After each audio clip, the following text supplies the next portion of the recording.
Hi friends, ఈ రాజ్యాంగం అమల్లోకి వచ్చినప్పటి నుండి రిజర్వేషన్లు అమల్లోకి వచ్చాయి. ఎస్సీ ఎస్టీలకు వాస్తవంగా ఎంత నిజాయితీగా దాన్ని ఈ అధికారులు మనం ఎవరైతే ఈ 75 సంవత్సరాలలో ఈ రిక్రూట్మెంట్లు సెలక్షన్లు చేశారో ఎంత నిజాయితీగా వాళ్ళు సెలెక్ట్ చేశారు అనేది అందరికీ తెలిసిన విషయమే. నిజాయితీగా చెప్పాలంటే 90% ఈ ఓసీ అధికారులు ఎవరైతే రిక్రూట్మెంట్ చేస్తున్నారో ఈ ఎస్సీ ఎస్టీలు వాడు ఎంత క్వాలిఫైయింగ్ క్యాండిడేట్ అయ్యి వాడి దగ్గర మెరిట్ ఉన్నా వాడిని మెరిట్ లేనోడ్లాగా వాడు చేసి చివరికి సూటబుల్ క్యాండిడేట్ నాట్ ఫౌండ్ అని చెప్పేసి వాటిని ఈ ఇతరులకు డైవర్ట్ చేసిన సంఘటనలు చాలా కాలం నడిచింది. మొదట్లో 50 నుంచి దగ్గర 80 వరకు, అంటే 30 ఏండ్లు రిజర్వేషన్లు ఓన్లీ ఆ చిల్లర ఉద్యోగాలు, క్లాస్ 4, స్వీపరు, స్కావెంజరు ఇలాంటివి తప్ప గుమాస్తా వరకు కూడా రానివ్వలేదు.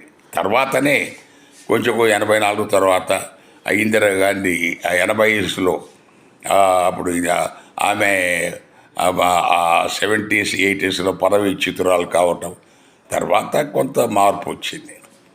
సో ఈ వీడియో ద్వారా మనం చెప్పదలుచుకుంది ఏంటంటే ఎస్సీ ఎస్టీలకు రిజర్వేషన్లు తీసేయండి. We don't want it. అది ఇంకా చాలా కాలం సాగదీస్తే దీనివల్ల ఈ ఎస్సీ ఎస్టీలు ఏదో ఇప్పటికో బాగుపడిపోతున్నారని చెప్పేసి మనకు సమాజంలో ఒక అభిప్రాయం పెద్ద ఎత్తున నడుస్తూ ఉంది. సో దాన్ని రద్దు చేయండి. కానీ మీరు ప్రతి కుటుంబానికి 3 ఎకరాల భూమి ఇవ్వండి. ప్రతి కుటుంబానికి ఆరంభంగా స్టార్ట్ చేసుకోవడానికి అతని లైఫ్కు 10 లక్షలు మనకు వడ్డీ లేని లాంగ్ టర్మ్ రుణం రుణమే ఇచ్చినా పర్వాలేదు, మనకు దాన్ని ఇస్తే దాన్ని వాళ్ళు మన 6 ఏదో పావుల వడ్డీకి, చిన్న వడ్డీకి, సో డెఫినెట్గా ఆ రకంగా ఇచ్చేసి మీరు వాళ్ళ జీవన విధానంలో మీరు ఎలాంటి ఇబ్బందులు కలిగించకుంటే మీరు అందరికంటే వాళ్ళు గట్టిగా బతుకుతారు. పెద్ద మెరిట్తోనే ఓసీ కోటాలోనే వాళ్ళు సెలెక్ట్ అవుతారు.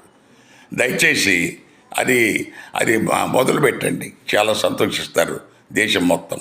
Thank you.